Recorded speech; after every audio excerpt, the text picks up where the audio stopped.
Well, let's talk more around the suspension of the governor of the Central Bank of Nigeria and professor of accounting at Now University, Abuja, Professor Emefiele Godioha, joins me to talk about this. Prof, some say it's long overdue, mixed reactions with regards to this, but I will ask you straight with regards to the monetary policy of the central bank. What is your understanding or assessment of some of it? Yeah, thank you very much for thank you very much, Tolu, for having me. The topic is a very interesting one, particularly at this moment of Nigerian economic history. Monetary policy of a government work in tandem with fiscal policy. Simply put, monetary policy complements the fiscal policy to ensure the realization of that objective. And the core objective of fiscal policy is to reduce unemployment in a country like Nigeria. If it is in a developed country, it is to have full employment. But in our own setting, we cannot have full employment. It's to reduce unemployment to the barest minimum level. Then another objective is to stimulate economic growth, and again to encourage investment, and again bring price stability. These are the core objectives of fiscal policy. And if you look at the objective of monetary policy, is equally the same, which means they work together. But in Nigeria, the monetary policy and fiscal policy work in divergent ways. They don't come together. What one does not complement the other. We take, for instance, we start with the core things that affect Nigerian nation. One is the exchange rate.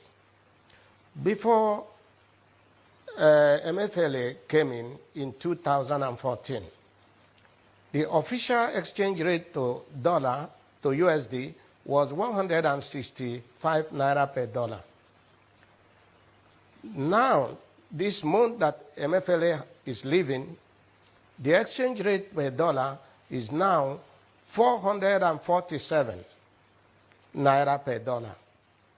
That simply means that the goods an importer is bringing or was bringing for 165 naira, that good will now cost him 447 naira.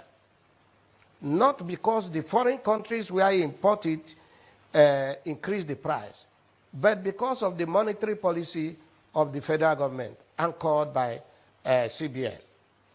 That affects all the businesses in Nigeria, because Nigeria is a high import-oriented country, up to the extent that over 80% of what is consumed in the country is imported. By this very singular policy, Nigerian economy has suffered more than 10 times. Then you come to the interest rate. You know, we always hear CBN increases interest rate. Yes, they increases interest rate to 18%, increases interest rate to so and so. Before Emefiele came in, the MPR, which is the one increases, not the interest rate, the MPR is the base rate upon which the bank will now build up their own rate. With that base rate, the bank will add their own cost of funds, because the bank get that fund from somewhere. They will add cost of fund and add their own profit, because they are not just lending money to you without making any profit. By the time the bank adds the cost of fund and the profit to the MPR, it will now get up to 30 or 30-something%. And this kills the industry, it kills the commerce, it kills the economic activities in the country because 30% of a borrowing rate for somebody who wants to do a business, maybe the business may give you 30% of profit or even 40%.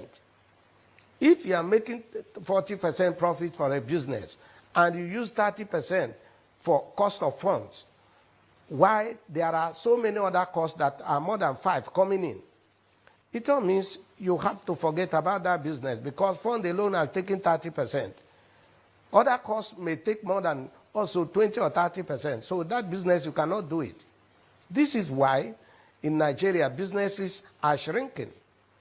And people are relocating from Nigeria to our neighboring countries where the cost of operation is lower. And they will produce such goods in those areas and bring into our country. We are now the commercial distributors of goods produced from our neighbors because we chase away investment from our country. Then we also look at another function of or key objective of fiscal policy. That is unemployment. Unemployment rate before as at 2014 was 3.9. That is what the statistics say. Then, today, unemployment rate is 37.2%. And it doesn't take much to know the reason. It doesn't take much to know the reason. What are those reasons? The reasons are, 1, if you are buying good, or you are buying good for 165 naira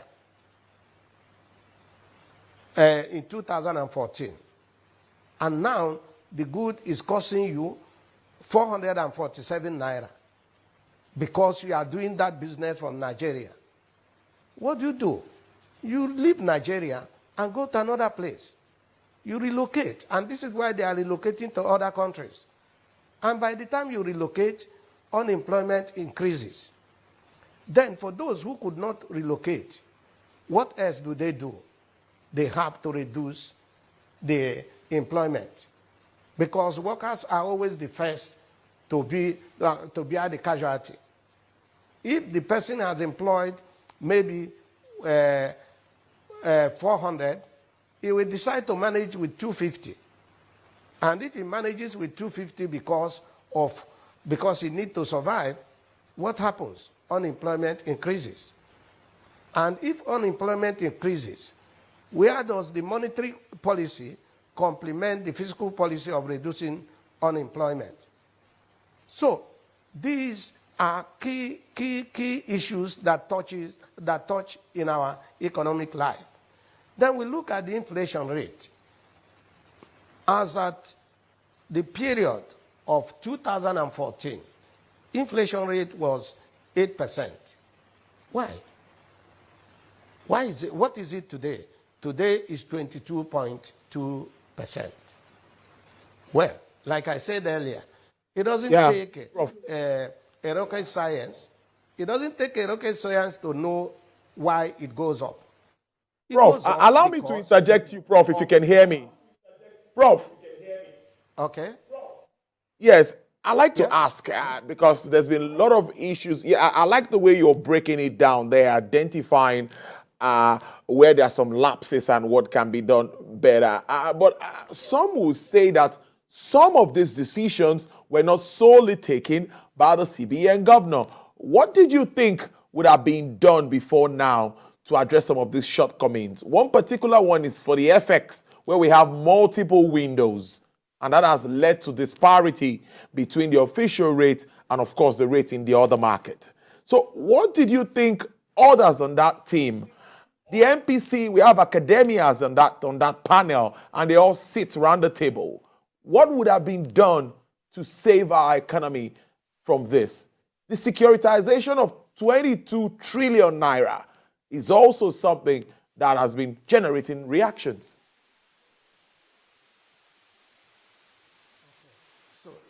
Thank you for this question. One of the things I've always been saying and that I have been against is that if you hire a worker or a staff that does not give you the why you hired him, fire him, because the employer hires and fires. The people made up of monetary policy in CBN are not working for government.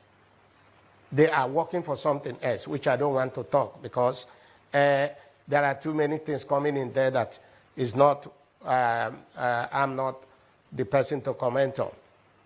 That's one. Then the issue of the high parity or high differential between the official rate and the unofficial rate is also the way the CBN manages the currency. It is the way they manage the currency. If you watch what happened the other time, some 2 years ago, they banned the forex. After some time, when they banned the forex, everything went high. After some time, they unbanned the forex. They came in. They banned the Bureau de Change, sorry. And after some time, they unbanned. By the time they banned them, the thing went almost twice the rate. And when they unbanned, it didn't come down. So I believe that this plus some others should be able to handle the economy. If this wide range is there, it is the duty of CBN to narrow it down. And again, the Monetary Policy Committee, I advise the government to change the composition. Change the composition in the sense that it's not only the people in the CBN that will sit down and determine the fate of an industrialist who invests his money here to create the economic activities, to create employment. That industrialists, manufacturers, and some other business sectors should be part of the Monetary Policy Committee, so that the people from outside who are actually feeling the pitch will have an input, rather than somebody sitting down on the table and say, no, we have to do this, without knowing how somebody who is actually producing, who is actually giving the economy the buoyancy that even keep you there at the bank, how it affects him. I believe that government should change the composition, even if it involves changing the system, going to National Assembly to change the composition. They have to do it. Otherwise, we continue having this type of problem when one man's decision will affect everything in the country. And aside from the manufacturers, the people in commerce, the people in different sectors of the economy have to be there to now make an input how such policies will affect such and so area of the economy. We cannot copy from Asia or copy from Europe or copy from America because it works for them. Because those people are there to serve the public. Here, we have to do things the way our country is configured. We have to do things the way our nationals behave, so that we don't allow one particular person or a few people to determine the fate of millions, and in most cases such are very injurious to the masses, very injurious to the economy. Then, look at our unemployment rate today, how Nigerians are suffering because these policies are killing the business. If the policies are killing the businesses and commerce and killing the economy, what do? We have to change the policy. And changing the policy means changing the configuration of those who sit up there to determine our fate. And by the time government does this, new things will start coming in. It is easier to say narrow the gap between the official and unofficial. But how do you do it? If somebody outside who is actually using the money, who is actually exchanging the fund to do his business, knowing well that Nigeria is not producing, we are not producing anything locally here to give us raw materials. The agricultural sector that is supposed to be the base of industrial raw material is not working because of the herdsmen. And the government for the last 8 years was watching, the government was watching the herdsmen to unleash horror, terror, killing, raping on the farmers. And because of that, cost of goods and services go high. Nigerians are crying every day. Some people are dying because they don't have money to go to hospital. Some people are dying of hunger, mere hunger, because they cannot feed their family. Because the cost of food has gone so high, because those who risk their life to go to the farm risk their life in the face of the herdsmen shooting them, killing them, raping them. When they come back with that hardship, they have to fix their prices. And these are what we are doing here. Government has to do something now, not after, right now. Because the country is slipping out of our hands. It's a pity that the Tinubu came at this point. But he has to do it. Otherwise, the country will slip out of his hand. Because the people in government before didn't know what they came there to do.